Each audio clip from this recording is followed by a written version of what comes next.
It's Jasmine Nicole, and welcome to Wait with Jazz. And welcome back, y'all. A1s. So, maintenance is work, y'all. That's what's on my mind right now. Conveying the message that the journey is not over, the lifestyle is not over once you hit your weight goal.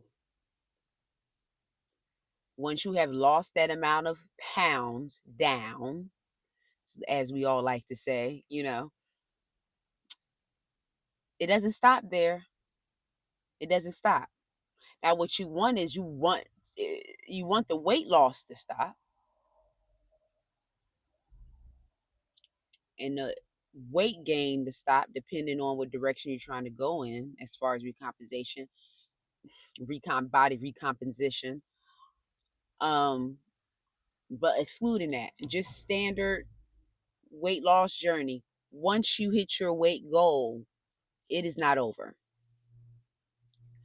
And I believe the mindset to a lot is that is just the major hump. Once you get to your weight loss goal, then you figure out the rest later on how to manage it. That approach is not necessarily the recommended approach.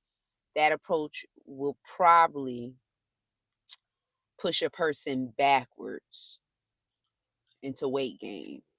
You want to have a plan, a grounded plan in place that you've been practicing for some time, so that once you enter the phase of weight maintenance, weight management, you have a strong and clean idea of how to approach it, how to manage your maintenance calories, how to eat, what to eat, and how much to exercise depending on what you want for yourself, depending on your activity level, and depending on your weight and height. Okay? Excluding some of those metric details, the idea is that your mind is still going to run as it was when you were on a weight loss journey. Numbers are still going to run through your mind. You still have to be calorie cognizant. You still have to keep a calorie number in play on a regular basis. Keep in mind how much you're eating each day. That's just, unfortunately, that's just the life of weight management, y'all. We can't avoid everything. We want a cookie cutter situation for everything, just something easy peasy. We have to have some type of monitoring accountability for ourselves to keep up whatever it is we're trying to achieve, to keep our results. So within maintenance, you're going to have to digitize numbers, keeping in mind how many calories are you taking in versus how many calories are going out via exercise. So, although the idea of losing weight and getting to the weight loss goal is so fulfilling and so exciting, okay?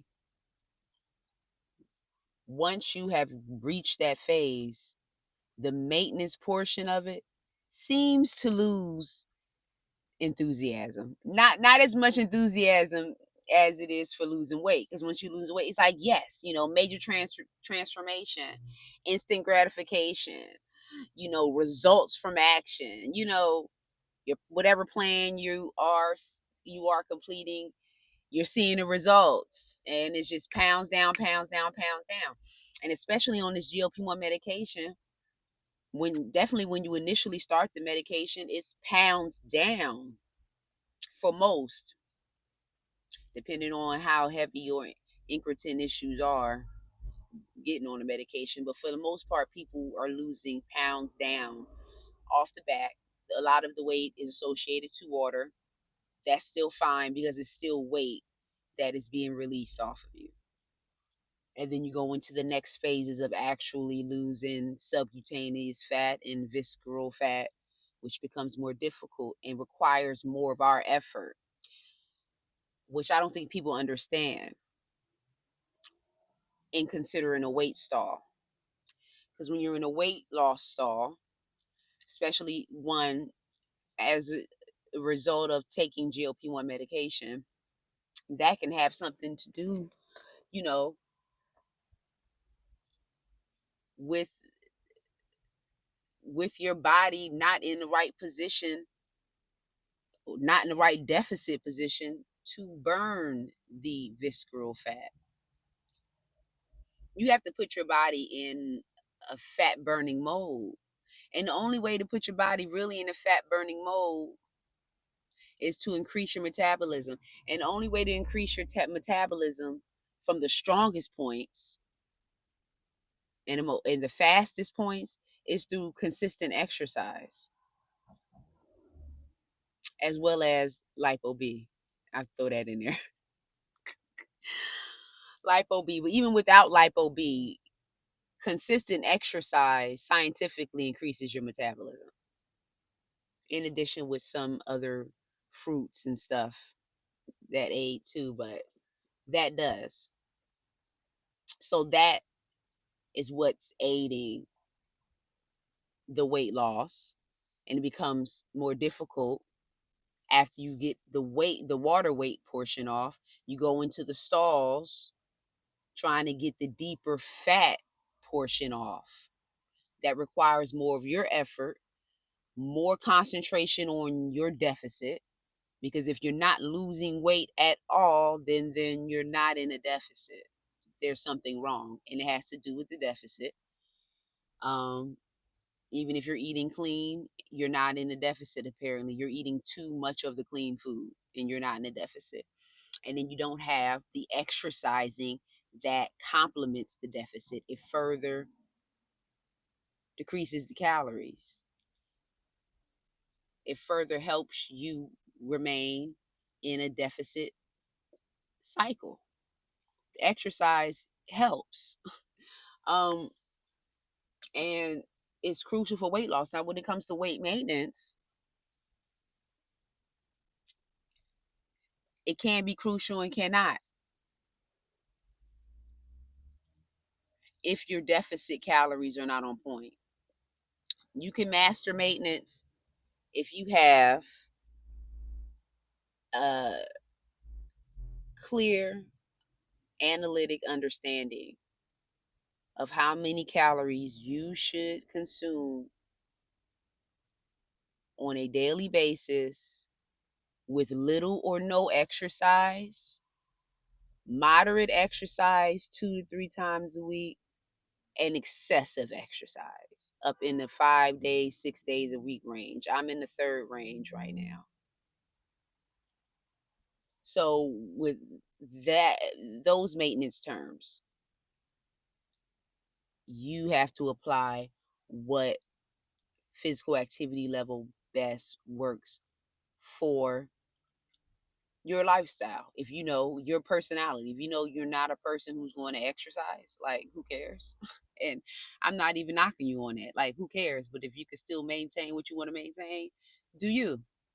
But know that your behind better stay in that deficit. You better hit your deficit, because you don't have room to be out of a deficit because you don't exercise. You see, when you exercise, that adds allowance for food freedom.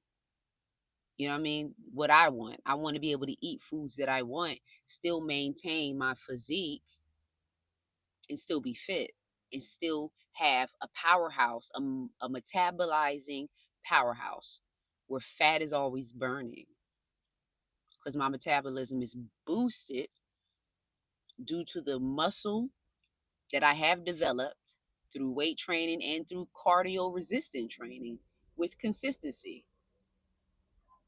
The muscle that I've developed burns calories by itself, and all the components seem to work together, and it is a beautiful thing once you really come and understand it. However, it can be anxiety prone and discouraging and a demotivator if you don't, or if you don't want the idea of having to still put in work. Because here's the thing, when people are pursuing a major weight loss, once they hit the goal, to them that's the anxiety relief, that's a celebration, it's over, I'm happy, let's move on with life and be well. Great, but be well with the plan so that you can continue to be happy in that same body years from now. But that declines when the reality comes in that, oh, I can't just shove several slices of pizza down my throat on a hum just because I lost all this weight, and not still incorporate exercise at a point or whatnot. Not saying you can't treat yourself, but meaning that you can't go back into these bad lifestyle habits and then thinking that you are going to still look the same and feel the same, because that's not what's going to happen. I'm at a point where I have accepted and come to the realization that lifestyle practice is the key, even without medication. You know, as I and a number of people are still on the ins and outs of GLP1 Tirzepatide compound, whether we're going to stay on or we're going to easing the way off of it and using something else, or just embracing the progress made if you're in maintenance, and then just moving forward with life without the medication. Because I'm still thinking about that as well. Or at least maybe temporarily, because y'all know I have a vacation coming up. Okay. That I look forward to. And, I'm not going to allow medication to break me from that. Okay? So if something go on pause, it'll be the meds. For a minute, it's all right, though. It's okay. And I'm realizing it's okay. I had to really cut the fear factor out of this. That I'm in maintenance. I'm starting to get into this whole little pre-anxiety crisis situation. Like, where's the medication? Where's the fix? If I don't have it, I'm going to lose it. I'm going to lose it. I'm going to gain weight. I'm not going to be having any control. If I have a hunger cue come, or a food noise, I call it the snack noise because it applies to snacking for me. Then I'm, out of my mind, don't know how to deal with it. When I have to bring myself back to real world jazz. Woosah. Okay? You have to still know how to eat and know how to understand and process food. Just because hunger cues come in, or food/snack noise comes in, that was triggered from somebody cooking something, or you seen something on TV, or thought of something that you want, just because you might just be hungry because you've been restricting yourself for so long. Your body craving something due to just being restricted. Okay? It's okay. Learn moderation. And that's what I keep conditioning myself every day. Just be moderate, stick to my routine. I know for me, my 1 meal a day, intermittent fasting, works for me and has been working for me for years. That is a tool I will continue to use in maintenance now. I still am using it. Um, it just works for me. It feels better upon my digestive system. I feel fulfilled because I like to eat larger volumes of food. I really don't like to eat individual small meals. Y'all can call the big back in me, whatever. I like to eat, so I like to eat a nice volume of food. I don't like to sit and eat a quarter of a food at one time a day, and then several later is another small fraction, and then another small fraction. That's too many times for me, and too many times food needs to digest. That doesn't fully end up digesting anyway. I'd rather have all my goodies within one, or my main food in one bill, And then later on, a couple hours later, I get to have my snack allotment. That works for me. That's my intermittent fasting, 1 meal a day lifestyle. That's mine. People personalize their own. That's what I do, and I try to keep it in a window. But sometimes if I seep out of the window and I end up eating something at 10 o'clock, it is what it is. It's not the end of the day or the end of the world, rather.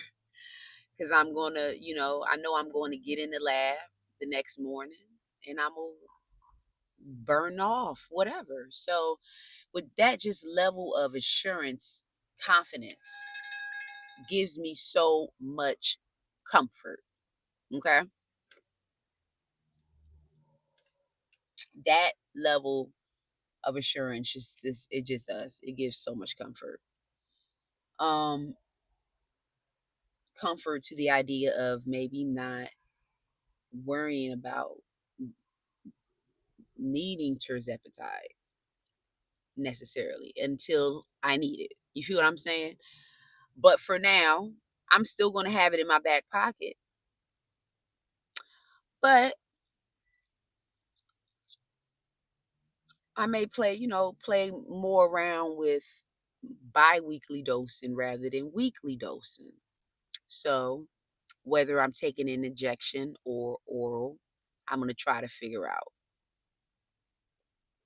how to bi-weekly take it, because I know with some oral Tirzepatide medication, you can take it orally once a week, which that's bomb. That's bomb.